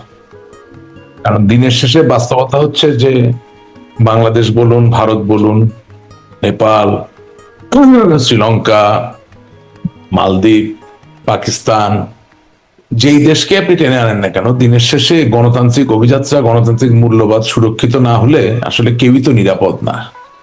আর এই দক্ষিণ এশিয়ায় যে কোনো একটি বৃহৎ দেশ, এই ক্ষেত্রে বাংলাদেশ তো বটেই, সেখানে গণতান্ত্রিক মূল্যবোধ বলতে কি বোঝায়? শুধু কি একদিনের নির্বাচন? না। জুলাই আগস্টের যে আন্দোলনটা হয়েছে সেখানে অবশ্যই অনেকগুলো কারণ মিলেই তো এই পরিবেশ বা পরিস্থিতি তৈরি হয়েছে। সেখানে নির্বাচনও একটা আলোচ্য বিষয় ছিল বটে, তাই না? তা নির্বাচনটা কেন? গণতন্ত্রের জন্য। এখন কোন দেশে প্রতিদিন যদি এটা যদি মৃত্যু উপত্যকায় পরিণত হয়, কোন দেশে আপনি যদি বিনা বিচারে মৃত্যুবরণ করেন, সেটা আগে পেছনে অথবা ভবিষ্যৎ যেভাবে আপনি হিসাবে ধরেন না কেন, সেটা যে খুব শুধুমাত্র বাংলাদেশের জন্য বাংলাদেশের মাঝে সীমাবদ্ধ থাকবে তা না, সেটা তো পৃথিবীর অন্য সকল দেশকে প্রভাবিত করবে। সেই জায়গা থেকে আমি যেটুকু খবর পেয়েছি, ভারত একেবারেই সুস্পষ্টভাবে বাংলাদেশের গণতান্ত্রিক অভিযাত্রা অব্যাহত থাকুক এবং সেই অভিযাত্রায় আওয়ামী লীগের মতো একটি বৃহৎ দল সেও অংশগ্রহণ করতে পারুক, এই জায়গাটায় তারা ঐক্যবদ্ধ জায়গায় আছেন। এটার মানে এই নয় যে সে অন্য কোনো দলকে গণতান্ত্রিক অভিযাত্রায় অংশগ্রহণ করুক, এটা চায় না। এটার মানে যে সকলে মিলে অংশগ্রহণ করুক, এটা চায়। তো এটা আবার রিনিউড হয়েছে এবং আমার কাছে মনে হয়েছে যে বর্তমান রাজনৈতিক প্রেক্ষাপটে এটাই তো হওয়ার কথা। কারণ আপনি যদি ভারতের মাননীয় প্রধানমন্ত্রী নরেন্দ্র মোদীর কথা ধরেন, সে তো হাজার হলো একটা democratically elected political party leader. He himself is a democratically elected political soul.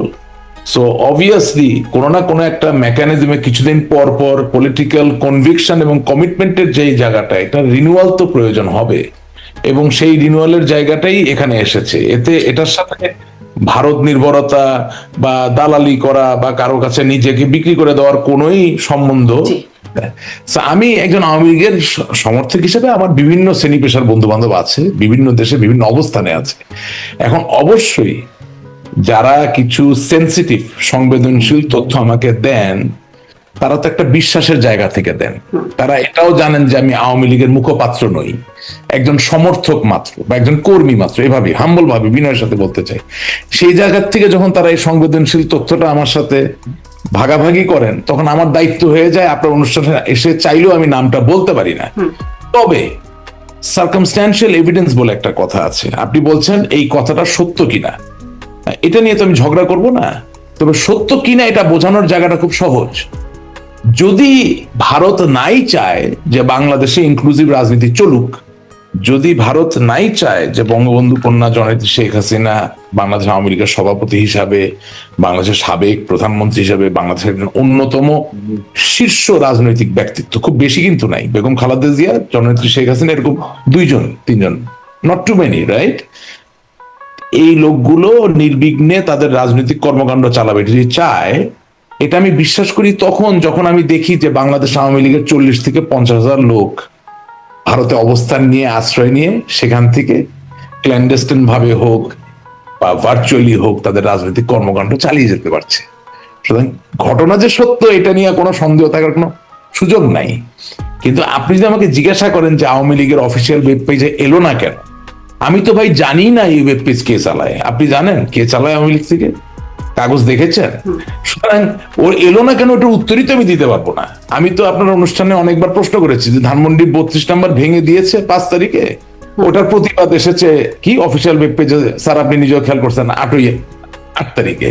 তো 3 দিন এমনই অফিসিয়াল ওয়েব পেজ যে 3 দিন ধরে হয়তো বা প্রতিবাদ জানাইতে পারেনি। এখন ওটার ভিতরে ঢুকা তো আমার কাজ না।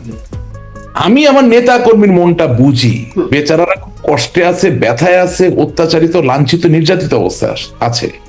সেই অবস্থায় আমার কোনো একজন বন্ধু যাকে আমি মূল্য দিই, যাকে আমি বিশ্বাস করি, তিনি হয়তো বা আমার স্কুলে পড়া বন্ধু নন, আমার রাজনৈতিক ক্যারিয়ারের মাঝেই তার সাথে আমার বন্ধুত্ব হয়েছে, সে যদি শতপ্রণোদিত ভাবে আমাকে বলে যে এরকম একটা সিদ্ধান্ত হয়েছে বা আমরা তোমাদের পাশে আছি। তার মানে আপনি বিশ্বাসযোগ্য কোনো বন্ধুর সূত্রে আপনি বলছেন যে বিশ্বাসযোগ্য কোনো বন্ধুর সূত্রে পাচ্ছেন। আমার এই প্রশ্নটা একটু শুনে তারপর আপনি যোগ করে বলেন। প্রশ্নটা হচ্ছে এই যে তাহলে আপনি বলছেন যে এটা সংবেদনশীল তথ্য, আপনি যে প্রকাশ কেন করছেন? না, আমি প্রকাশ কেন করছি বলছি, এটা একটা মজার ব্যাপার। আপনি আবার হ্যাঁ, ওটা জন্য একটা স্পেস দিতে হবে বলতেছি। তো যেটা হচ্ছে যে কোনো একদিন নিশ্চয়ই এই বন্ধুর কথা তো আমি বলতে পারবো, এখন তো বলবো না। বললে তো যেটা প্রাসঙ্গিক তথ্য সেটা আমি আর ভবিষ্যতে পাবো না। ওনারও আসলে আমাকে যে তথ্য দেওয়ার কথা তা না, আমি অকপটে স্বীকার করছি I am acting like a whistle blower. কিন্তু আল্লাহ তাআলা আমাকে রক্ষা করুন, কারণ মাঝে মাঝে হুইসেল ব্লোয়ার তো হতে হয়, আমার দলটার জন্যই তো হতে হবে। আমি তো এই দলটাকে ভালোবাসি। আওয়ামী লীগ নিশ্চিহ্ন হয়ে যাবে, বাংলাদেশের স্বাধীনতার সাথে সম্পর্কিত কোনো দল বাংলাদেশের রাজনীতি করতে পারবে না, এটা তো আর মানতে পারছি না। আপনি যত যা কিছুই বলেন, বা দিনে দুপুরে আপনি নিয়ে রশি দিয়ে ঝুলে রাখবেন, গুলি করে মারবেন, হ্যাঁ, এটা তো আসলে হচ্ছে না, এটা তো মেনে নেওয়া যাচ্ছে না। আপনি 7 জন বীর শ্রেষ্ঠর মূর্তি ভেঙে ফেলতেছেন, আপনি বঙ্গবন্ধুর ভাস্কর্য ভেঙে ফেলতেছেন, আপনি জাতীয় 4 নেতার নাম মুছে ফেলতেছেন। এটা তো রাশেদ রহমান মেনে নিতে পারছে না। হ্যাঁ, আমি নিরুপায়, আমি দুর্বল, ঠিক আছে, আমি শারীরিকভাবে প্রতিবাদ করতে পারছি না, কিন্তু মানসিক জায়গা থেকে কি আমার প্রতিবাদ করার কোনো সুযোগ নাই? বা আমি আপনার অনুষ্ঠানটাকে ব্যবহার করে কি আমার মৌখিক যে প্রতিরোধ সেই জায়গাটাকে আমি জারি করতে পারি না? আমি সেটাই করছি। এখন আপনি যেটা বললেন যে আমি কেন গোপন রাখছি না, আমার জন্য তো খবরটা গোপন না, আমাকে তো কেউ গোপনীয়তার শপথ পড়ায় নাই। আপনি আপনি এক গ্রাম থেকে আরেক গ্রামে গেছেন কোন একটা বিয়ের সম্বন্ধ ঠিক করার জন্য, বিয়ের সম্বন্ধের আলাপটা গোপনে হয়েছে, বিয়ের অনুষ্ঠান তো তার গোপনে হবে না। এটা তো সানাই বাজিয়ে আলতা ফিতা দিয়ে সেই অনুষ্ঠান তো এখনো হয় নাই, মানে না না সেই যে আলোচনাটা গোপনীয় সেটাই আপনি বলছেন। এটা বলে কি আপনার দলের লাভ হচ্ছে? একটু একটু কবুল কবুল কবুল 3 কবুল হয়তো এখনো বলেন নাই, কিন্তু গান বাজনা তো তার গোপনে হয় না। হ্যাঁ, গায়ে হলুদ তার বিয়ে না, কিন্তু গায়ে হলুদটা তো আয়োজন করেই হয়। এখন আপনি বলতে পারেন যে রাশেদ রহমান আপনার কেন এত আনন্দ লাগলো? না, আমার আনন্দ লাগে না, কিন্তু আমি আশান্বিত হয়েছি। কেন আশান্বিত হয়েছি? দিনের শেষে বাস্তবতা কি, যে আওয়ামী লীগের যেই নেতা বা কর্মী দুর্নীতি করেছেন, উনি যেমন ভারতে গিয়ে অবস্থান নিয়েছেন, যেই নেতা বা কর্মী কোনোদিনও দুর্নীতি করেন নাই, কোনোদিনও বঙ্গবন্ধুর সাথে প্রতারণা করেন নাই, কোনোদিনও শেখ হাসিনার সাথে প্রতারণা করেন নাই, কোনোদিনও বাংলাদেশের কোনো মানুষের সাথে প্রতারণা করেন নাই, তাকেও বাধ্য হয়ে ওই ভারতে গিয়ে আশ্রয় নিতে হয়েছে। সুতরাং উনি তো আর অত অ্যাক্সেস পাচ্ছেন না আমার মতো, বা doctor Kalimullah, he has lot of connectivity for many reasons, সব তার আলাপ করা যাবে না। তো the information that we get, আমি এর ভিতরে পকেটের ভিতরে রেখে দিতে পারি, but I feel love and extreme dedication to the people who believe in the real history of Bangladesh. It is as simple as that. এটার সাথে ক্ষমতা গ্রহণ করা, ক্ষমতা দখল করা, মন্ত্রী হওয়া, এমপি হওয়ার কোনো সম্পর্ক মানে এটাতে আপনি আশান্বিত হবার মতো খবর বলে শেয়ার করছেন, কিন্তু আমার প্রশ্ন হচ্ছে বলতে দেন কেন? আমিও প্রশ্নটাও করতে দেন। প্রশ্নটা হচ্ছে ভারত চাওয়ার কে, যে শেখ হাসিনা বাংলাদেশে ফিরবেন, রাজনীতি করবেন, এটি ভারত চাওয়ার কে 1, এবং 2 এই তথ্যের মাধ্যমে কি প্রমাণিত হচ্ছে? বাংলাদেশে আওয়ামী লীগ তার নিজ যোগ্যতায় ফিরতে পারে না, ভারত সর্বদলীয় সিদ্ধান্ত নিয়ে ফিরিয়ে দেবে। এটাই ব্যাপার, যে বাংলাদেশে যে কোনো সময় যে কোনো নিউজ যখন রিলিজ হয়, যখন ফ্ল্যাশ হয়, তখন এটা আপনার কাজ, এটা আমি অ্যাপ্রিসিয়েট করি। এই যে আপনি তির্যক ভাবে জিনিসটাকে দেখলেন, ব্যাপারটা আসলে ওরকম না। হ্যাঁ, প্রথম কথা হচ্ছে ভারত এখানে শেখ হাসিনাকে ফিরিয়ে দেওয়ার কোনো সিদ্ধান্তই নেয় নাই। You are misreading the line. ভারতের কথাটা তো খুব সহজ। আমি আপনার বাসায় গেলাম, আমি আপনার অতিথি, হ্যাঁ, এখন আপনার দরজার বাড়ি থেকে একজন বলতেছে রাশেদ রহমানকে আপা তুলে দেন, ওটা পিটায় আজকে সোজা করে ফেলবো। You tell me as a host, what will you do? You will pick up the phone and you will call 911, পুলিশকে কল করবেন, করে বলবেন যে দেখেন রাশেক রহমান দোষী কি দোষী না আমি জানি না, কিন্তু তিনি আমার বাসায় অতিথি, সুতরাং এই বাসা থেকে বের হওয়ার পরে আমার বাসার সামনে রক্তপাত হবে, খুনাখুনি হবে, এটা আমি যেমন দেখতে চাই না, আমার ছেলে মেয়েও দেখতে চায় না, আমার পাড়া প্রতিবেশীরাও দেখতে চায় না। সুতরাং আপনি পুলিশ, আপনার কাছে আমার অতিথিকে তুলে দিলাম, ওনাকে নিরাপদে, এখন সেটা কি আমার বিচার হবে, সেটা কি আমার জেল হবে, সেটা কি আমার ফাঁসি হবে, সেটা তো বিচারক বুঝবেন। কিন্তু আপনার দরজার বাইরে যিনি রামদা চাপাতি নিয়ে দাঁড়িয়ে আছেন আমাকে কুপিয়ে কুপিয়ে নৃশংসভাবে হত্যা করার জন্য, সেই জায়গায় একজন অতিথি হিসাবে বা বন্ধু হিসাবে আপনি যদি আশা করেন যে আমি নিরাপদে বিচারের সম্মুখীন হব বা আমার জনগণের সামনে গিয়ে দাঁড়াতে পারবো, এটা সিদ্ধান্ত নেওয়ার কোনো ব্যাপার না। এটা হচ্ছে একেবারে মানবিক একটা ব্যাপার। এটা ভারত বলেন না, এটা পৃথিবীর যে কেউ, আপনি ইংল্যান্ডে বলেন, জিজ্ঞেস করেন যে আপনি কি চান যে শেখ হাসিনা এবং তার দলের নেতা কর্মীরা দিনে দুপুরে মানুষের দ্বারা প্রহিত হয়ে বা প্রস্তরাঘাতে বা নৃশংসভাবে জবাইয়ের শিকার হয়ে মৃত্যুবরণ করুক? কেউ হ্যাঁ বলবে না, সবাই বলবে যে no, we want law to take its own course.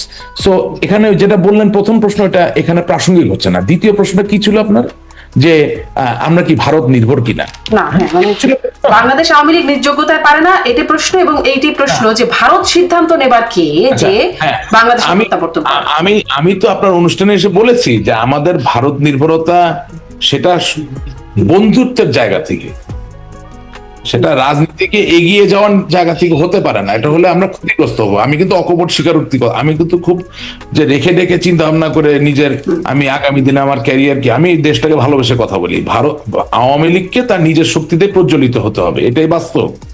এবং এই যে সর্বদলীয় সংহতির যে জায়গাটা, যে বাংলাদেশে সকলের অংশগ্রহণের মধ্যে দিয়ে একটা রাজনৈতিক অভিযাত্রা পরিচালিত হোক, এর সাথে আওয়ামী লীগের ভারত নির্ভরতার তো কোনো সম্পর্ক নাই। আমি তো আপনার অনুষ্ঠানের প্রথমে বলেছি যে ভারত চায় একটি সুস্থ রাজনৈতিক প্রবাহ দ্বারা, অর্থাৎ গণতান্ত্রিক প্রবাহ দ্বারা পরিচালিত হোক বাংলাদেশে, কারণ সেটা হলেই যেই ক্ষমতায় থাকুক না কেন ভারতও এটার থেকে বেনিফিটেড হবে। ভারতের স্বার্থপর হওয়ার তো অধিকার আপনি কেড়ে নিতে পারবেন না, সবাই তো সবার স্বার্থ বুঝবে। আজকে মার্কিন যুক্তরাষ্ট্রের পাশে যে মেক্সিকো একটা প্রতিবেশী রাষ্ট্র, সেখানে যদি মনে করেন গণতান্ত্রিক পদ্ধতি বিরাজ না করে স্বৈর শাসক বসে যায়, এটা কি আপনি মনে করেন মার্কিন যুক্তরাষ্ট্র খুব পছন্দ করবে? করবে না, তারাও গণতান্ত্রিক ধারা চাইবে, তাই না? তো এখন ঘটনা হচ্ছে যে হ্যাঁ, 5ই আগস্টের আগে আমাদের যে অবস্থান ছিল সেখানে ত্রুটি বিচ্ছুতি ছিল, আপনার অনুষ্ঠানে আমি এসে বলেছি, আমি এখনো মনে করি আমাদের ত্রুটিগুলো আমাদের স্বীকার করতে হবে। কিন্তু বর্তমানের যে পরিস্থিতি বিরাজমান, সেখানে কি কোনো ত্রুটি নাই? তা নিশ্চয়ই আছে। আমি এখন এই জায়গাটি আরেকটু আপনার কাছে স্পষ্ট হই যে তাহলে